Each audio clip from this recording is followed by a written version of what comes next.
সকাল সকালে ঘুম থেকে উঠেই দেখো কষ্ট শুরু হয়ে গেছে। কষ্ট বলতে দেখো হাতের না ওই শিরাগুলো খুব যন্ত্রণা করছে, তাই বসে বসে একটু টিপে নিচ্ছিলাম আর হাতগুলো একটু নাড়িয়ে নিলাম। তো বন্ধুরা, সকালে ঘুম থেকে উঠে আমি উঠোনটা ঝাড় দিয়ে নিয়েছি, ও বাসি ঘরও ঝাড় দিয়েছি, উনুনের পর লেপেছি, এই সমস্ত কাজগুলো করা হয়ে গেছে। তো এই কাজগুলো তোমাদের সাথে শেয়ার করা হয়নি। তারপরে দেখো আমি থালা বাসনগুলো নিয়ে চলে এসেছি কলপারে, আর গামলায় দেখো এক গামলা জল ভরে নিয়েছি। আর গামলায় জল ভরে নিয়ে থালা বাসন ধুতে না কিন্তু বেশ ভালো লাগে, আর বারবার ওই কলটা পাম্প করে মানে ধুতে আমার একটু খুবই কষ্ট হয় আর কি। তো থালা বাসনগুলো দেখো আমি এখন মাজতে শুরু করে দিয়েছি, থালা বাসনগুলো এখন ধুয়েও নিচ্ছি। তো চলো বন্ধুরা, থালা বাসনগুলো এখন ধুয়ে নিই। শুভ সকাল আমার প্রিয় বন্ধুরা, আশা করছি তোমরা যে যেখান থেকে আমার এই ব্লগটি দেখছো সকলে ভালো থেকো এবং সুস্থ থেকো। নদিয়া জেলার ছোট্ট একটি গ্রাম থেকে আমি অনিতা তোমাদের সকলকে জানাই আমার ব্লগ চ্যানেলে অনেক অনেক স্বাগত আর অনেক অনেক ভালোবাসা। তো বন্ধুরা, আজকের ব্লগটা এখান থেকেই শুরু করছি। মানে সকালে অনেক কাজকর্ম করেছি, সেগুলো তোমাদেরকে দেখানোও হয়নি। থালা বাসন ধুয়ে চলে এসেছি ঘর মোছার জন্য, আর দেখো ঘর দুটো মুছে নিয়েছি, বারান্দাটা মোছা হয়ে গেছে, আর এই যে সিঁড়িটা এখন মুছে নিয়েছি। তো আমি দেখো সিঁড়ি মুছছিলাম আর ওই দিদিটা উঠে চলে গেল। আমি বারবার বলছিলাম যে বসো, ওখানে মুছবে না। তো বলছে এখানে বালি বালি লাগছে, তুই এখানে মুছে নে, আমি উঠে গিয়ে অন্য জায়গায় বসবো। তো আমার না একটু খারাপই লাগছিল। বয়স্ক মানুষটা বসেছে, বারবার বললাম বসার জন্য, তো কিছুতেই বসলো না, উঠে চলে গেল। তো যাই হোক বন্ধুরা, দেখো ওদিকে মোছা হয়ে গেছে, আর এখন এই সাইডগুলো একটু মুছে নিচ্ছে। আর ওই যে দেখো আমার গুড্ডু কেমন দুরন্ত বানা করছে, মানে ভীষণই দুষ্ট, সারা দিন মানে এত দুষ্টুমি করে কি বলবো তোমাদের। তো বন্ধুরা দেখো, তোমাদের সাথে গল্প করতে করতে কিন্তু আমি অনেক কাজ করে ফেলেছি, ঘরটার মোছা হয়ে গেছে, আর এখন যাব চান করতে। দুদিন ধরে মাথায় শ্যাম্পু করেছি, তেলটা নেওয়ার পর্যন্ত একটু সময় পাচ্ছি না। তো আজকে মাথার মধ্যে তো একটুও ভালো লাগছে না, মানে ভীষণই কষ্ট হচ্ছে। সেই জন্য ভাবলাম আজকে তেলটা মাথায় নিয়েই তারপরে চান করব, যত দেরি হোক আর যাই হোক। গুড্ডু আমার খুব মজার মজার কথা বলছিল, আর সেই জন্য আমি হাসছিলাম। তো ও দেখো আমি যেখানে যাব ও কিন্তু সেখানে থাকবে, এটাই তো বাস্তব, বলো। মা যেখানে যাবে বাচ্চা তো সেখানে যাবে।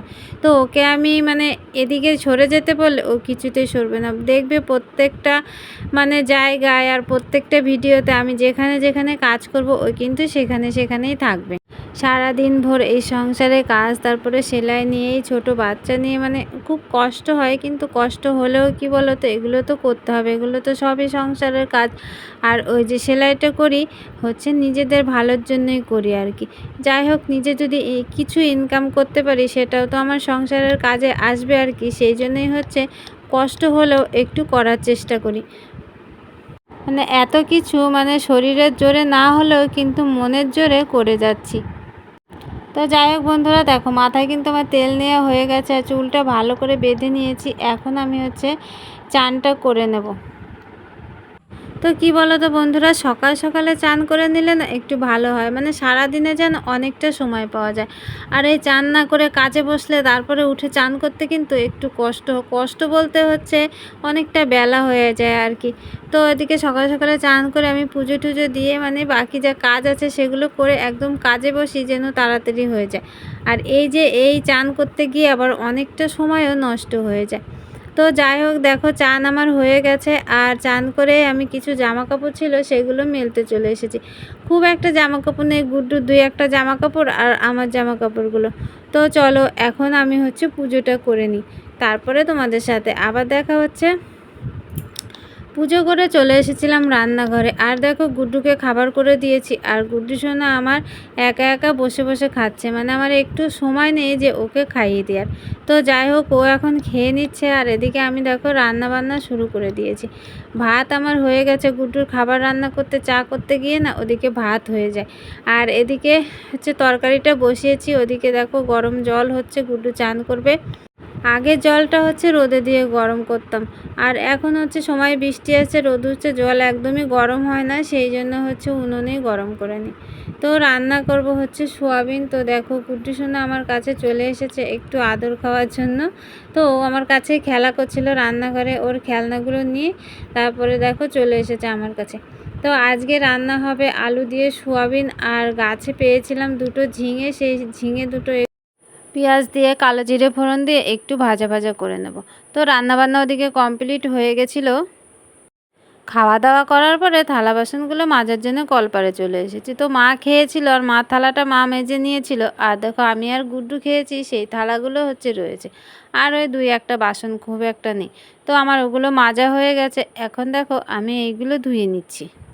তো বন্ধুরা, সেই যে দুপুরবেলা সব কাজকর্ম সেরে কাজে বসেছিলাম, আর এখন এই 4টে মতো বাজে, এখন কাজের থেকে উঠলাম। তো এখন বাগানের দিকে রয়েছে, সেই সকালবেলা মেলে দিয়েছিলাম জামা কাপড়, সেই জামা কাপড়গুলো তোলার জন্য যাচ্ছি। তো জামা কাপড়গুলো এখন তুলে নেব। রোদ ছিল না, কিন্তু হাওয়ায় বেশ কিছু শুকিয়ে গেছে। আর গুড্ডুর এগুলো একটু ভিজে ভিজে রয়েছে। আজকে তো সারাদিনই একটু রোদ ছিল না, আবার তেমন মেঘলাও ছিল না আর কি। সারাদিনের আবহাওয়াটা এরকম গেল, খুব একটা গরমও ছিল না, বেশ ভালো আবহাওয়া। কি হয়েছে? আর ওখানে দুটো জামা কাপড় রয়েছে, সেগুলো তুলে নেব।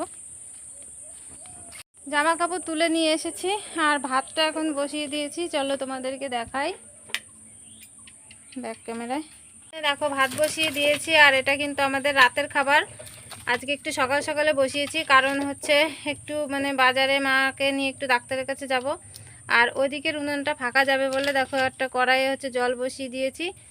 আর এইমাত্র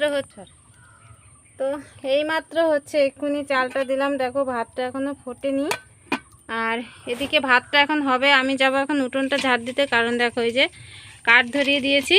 আর এত সুন্দর জ্বালানি থাকলে তো রান্না করতে কোনো অসুবিধা হয় না, চিন্তাও হয় না, গ্যাসের থেকে ভালো রান্না হয় আর কি। তো এদিকে ভাতটা হোক, আমি ওদিকে উঠোনটা ঝাড় দেব। আর 2-3টে থালা বাসন রয়েছে, সেগুলো ধুয়ে নেব। ওদিকে আমি ভাতটা বসিয়ে দিয়েছি, আর এদিকে দেখো উঠোনটা ঝাড় দিয়ে নিচ্ছি, কারণ সন্ধ্যের আগে ভাতটা করে নেব বলে তাড়াতাড়ি বসিয়ে দিয়েছি। আর গুড্ডু দেখো, গুড্ডু সব খেলনাগুলো সাইকেলের মধ্যে ভরে নিয়েছে, আর উঠোন দিয়ে এখন ঠেলে ঠেলে নিয়ে বেড়াচ্ছে। আর আমারও যে সেলাইয়ের কাজ এখনও কিন্তু কমপ্লিট হয়নি, এখনও বাকি রয়েছে, সেই জন্য তাড়াহুড়ো করে একসঙ্গে দুটো কাজ করছি। ওদিকে রান্না বসিয়েছি, আর এদিকে উঠোনটা ঝাড় দিচ্ছি। তা উঠোনের ওদিকে ঝাড় দিয়ে হয়ে গেছে, দেখো এদিকে এখন ঝাড় দিয়ে নিচ্ছি। খুব একটা নোংরা হয়নি, কিন্তু বিকেলবেলা উঠোন ঝাড় দিলে না একদম ভালো লাগে না। যেদিন বৃষ্টি হয় সেদিন আর ঝাড় দেওয়া হয়নি, তো আজকে তেমন বৃষ্টি হয়নি, সেই জন্য ঝাড়ু দিয়ে নিচ্ছি। তো চলো বন্ধুরা, ব্লগটা বড় করছি না, তোমরা যে যেখান থেকে আমার এই ব্লগটি দেখছো সকলে ভালো থেকো এবং সুস্থ থাকো। দেখা হবে তোমাদের সাথে আবার পরবর্তী একটা ব্লগে। Good night.